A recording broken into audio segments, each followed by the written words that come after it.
ഇവർ ഓഫീസിൽ ഒരു വർഗം ഇവരെ ഏതെങ്കിലും ചെലവ് ചേർന്ന ഈ ഉള്ളതൊന്നും ആരും ആനയെ പിടിച്ചിട്ടാ കേരളത്തെ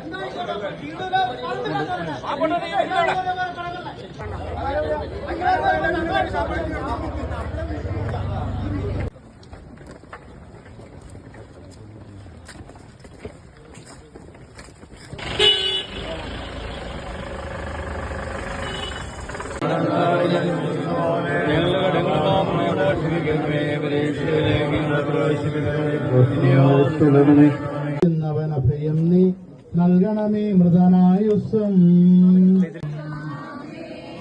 കർത്താവേ, മരിച്ചവരെ കരുണാപൂർവ്വം ജീവിക്കണമേ, ജീവിക്കുന്നവരെ ദയാപൂർവ്വം പരിപാലിക്കണമേ. സ്ഥാനം പഠിപ്പിച്ച് മരണമടഞ്ഞവരെ മഹിമയോട് നിർമ്മിക്കണമേ. ജീവന്റെയും മരണത്തിന്റെയും നാഥനും പിതാവും പുത്രനും പരിശുദ്ധാത്മാവുമായ സർവീശ്വരായിരിക്കും. സകലത്തിന്റെയും നാഥനും ദൈവവുമായി